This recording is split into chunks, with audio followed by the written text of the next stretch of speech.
Welcome back to the channel, team. How's it going? I hope you're doing fantastic as usual. And if that's the case and you're feeling good right here, pass that on, help the next person feel just as good as you are. Now in this video, I'm going to show you step by step how to replace the expansion tank on the BMW e38, that is the 740i. Why? Because I didn't follow up on maintenance and it blew up and left me stranded. And also, I picked the hottest day of the year to do this. Let's go.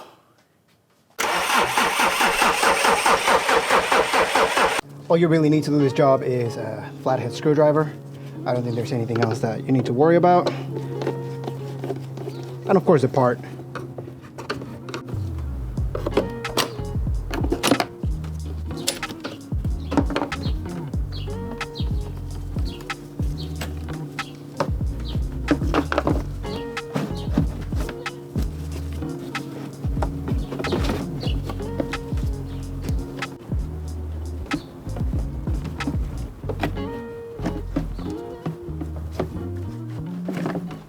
I guess for the sake of transparency, there is a 10 millimeter that attaches the bottom here to this bracket. Mine doesn't have it, it's missing. But if yours has it, you also need a 10 millimeter socket to get to that. And I don't take this whole thing off completely because these hoses are very brittle and I don't want to mess with them. But I just kind of put it here and it gives me enough space to work.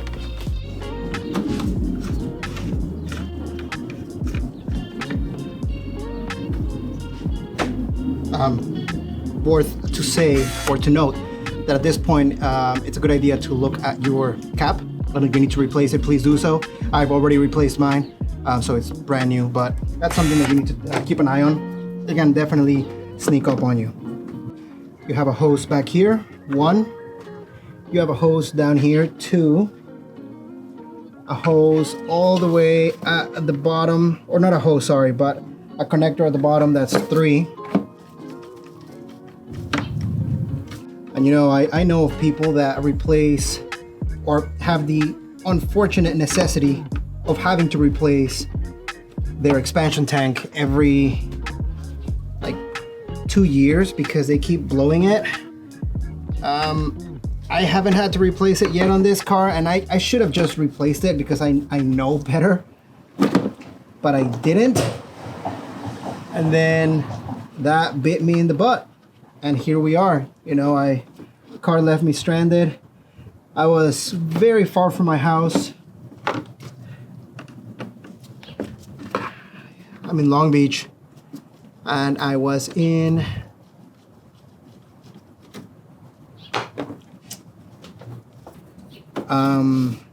Chino Hills, and it was a very hot day when this happened. All right, I got this hose undone. Let me show you down here. Come here. See, down here you have that hose. I undid the clamp already. And I should just pull off. I'm gonna show you on the new reservoir here. The bottom right here, you're gonna have your, I believe is your level sensor. And to undo that from the bottom, because you can't really see it unless you get underneath the car, all you're gonna do is you're gonna twist and pull. I believe it's rotating either 90 degrees or 45 degrees. I believe 90 degrees, and then it comes out. And then you have these 2 little teeth or kind of like feet here on the bottom of the expansion tank, and those just go in there and just kind of lay, they allow the expansion tank to sit. So it's actually not too difficult. The hose that we just removed right now was this one. This was the other hose on the back, the first one that we tackled. And then this is the bottom of the reservoir. I can lift the expansion tank just enough to show you there because I have the sensor plugged in still. And then you twist and it should just come off easy peasy. My sensor looks like trash. I should have replaced it. Here is the tank, and here was my problem. You can see it literally cracked all the way from top to bottom. This might be the original. I don't think it's the original, but I should have changed it before this went down, and then I wouldn't have been stranded. Yep. Another thing I wanted to show you is the state of this which is going to be the sensor. It's just dirty.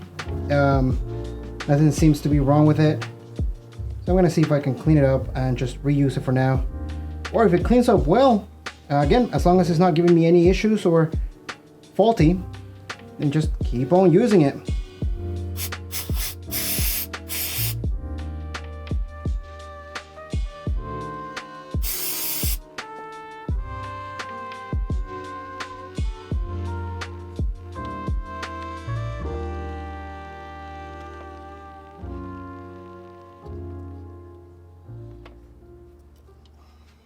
Now we simply install everything in the reverse order that we uninstalled it in.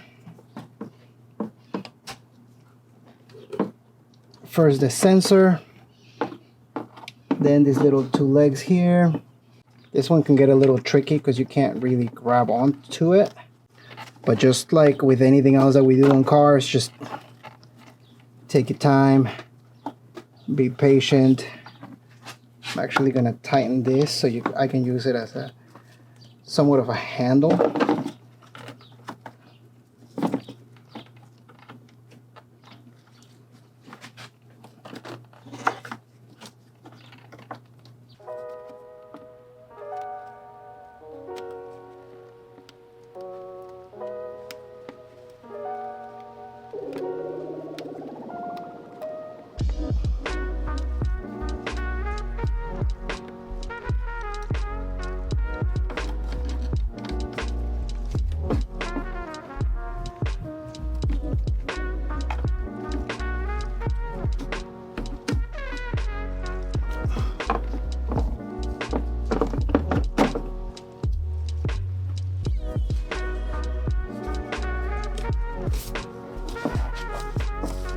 Don't forget the bottom hose here,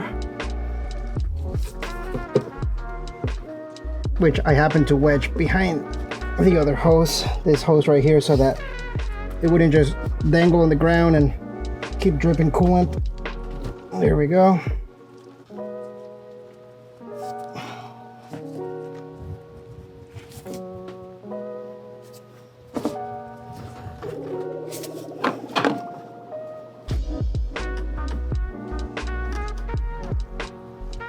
Okay, now I can't use this back on, of course, because it's broken, and lo and behold, I had no idea what this was called, but I'm gonna show you. It is called the mounting clip. There's the part number, and that's this little piece here that I needed to replace. And it wasn't coming up under coolant searches or expansion tank or radiator parts, so it was just like a general BMW part that fits pretty much every BMW going back to the E36, I believe.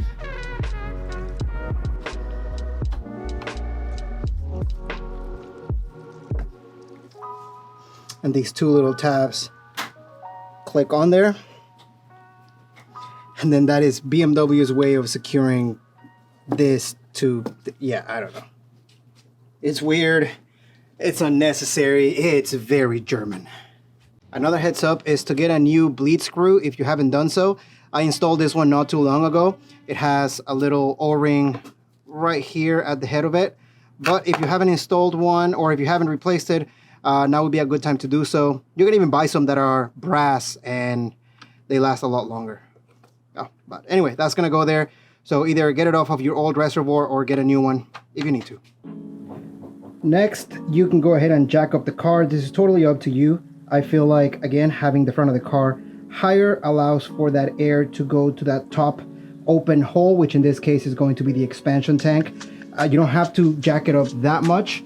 Honestly, I feel like if you just park it on like a hill or somewhere where the front end of the car, where your expansion tank is, as long as that is the highest point, then it'll just be a lot easier to bleed the coolant as we're about to do. So next, grab a funnel and your coolant. I'm using Xerox G48. This is the one that I like. You can also use the G05. I don't think there's any problem with anything. And start filling up your coolant. Depending on how much coolant you lost during the process of replacing your expansion tank is how much coolant you'll need to put in here. I lost a lot because mine exploded. So this might take a while. Before we can continue, let's go ahead and put everything back on, and then we'll bleed the system.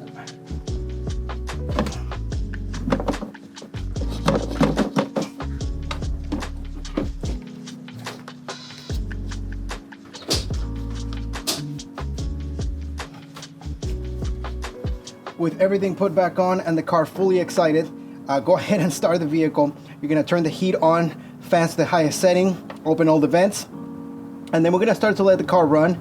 And you're gonna see bubbles come out of this hole right here, which is your bleeding port, I guess you would call it. And you're basically looking for that to become, instead of bubbles, to become just a stream. As the level goes down here, keep adding more coolant until you have nothing but a nice stream coming out of this hole right here. You can also squeeze the coolant hose, the radiator hose on the right side here, the upper one. As you're doing that, it'll also help move some of those bubbles out of the system. But the main thing here is you're looking for no more bubbles after a while. And of course, by having the car slightly lifted on the front, then you have a better point of exit for that air.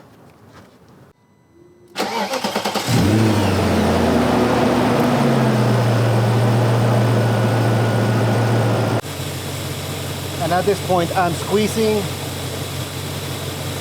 the upper radiator hose. Be careful when you're doing that. You have the fan right next to that hose. I kind of have the level going down now. Slightly. There are still a few bubbles coming out. I don't know if you can see the bubbles in here. It's kind of a hard angle to get. But there are some bubbles kind of coming up all the way up to the top here. And by squeezing the radiator hose, you can kind of see them pop and bubble out. Even though I have some air, it's not that bad. I do want to get all of the air out of it, so I'll just keep doing this. And when I see this go down, then I will be adding more coolant to it. Here we are inside of the car. I have the heat blowing, max, full settings. And if you have access, if you have unlocked your OBC, then you're able to see the coolant temperature. Right now you can see the needle says that we are on probably the middle mark right there, but the coolant temperature says only 81 degrees. So this car, unless you have something else done to it, unless you have a different a different thermostat on there, I'm sorry, the car, the e38, the M62 runs at about 109 Celsius, I believe, between like 102 and 109, something like that. Anything more than that, then that's bad for the car. So we're just sitting at 82 right now, and it's not really going up. It's been like 10 minutes now, so I would have to go drive the car, and that would be the next step. Go drive the car and make sure that, you know, that you've got all the air out. When you come back from driving the car, you're gonna have to let it sit, let it cool down, and then top off as necessary. I'm just driving back into my garage. I took it for like a 10-minute drive right now. It has been sticking to 109. It did reach 111 at one point when I was sitting at a red light. So there might be a few more air bubbles that I need to squeeze out. And that is the wonderful thing about having the OBC unlocked. The coolant temperature reading here it's vital to me to keep an eye on what's actually going on with the car. And when doing a procedure like this, it helps a ton.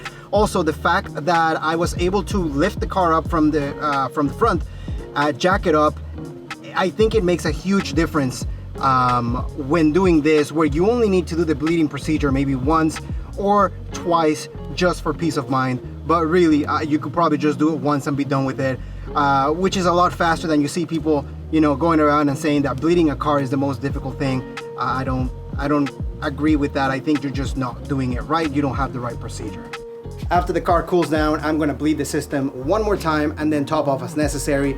I don't think it'll be necessary to even top off, but you know, you always wanna double check your work and make sure that you are on point. It's a pretty simple procedure, replacing these expansion tanks. You know, get used to it because it's going to happen over and over again. And, you know, pretty simple as long as you follow the outlined steps on this video. That's gonna do it. Thank you so much for staying till the end. If you learned something, if you found it entertaining, or if it helped you in some way, please give it a thumbs up, leave a comment down below, consider subscribing to the channel. Thank you so much for being here still with me. Once again, let's get more videos rolling out.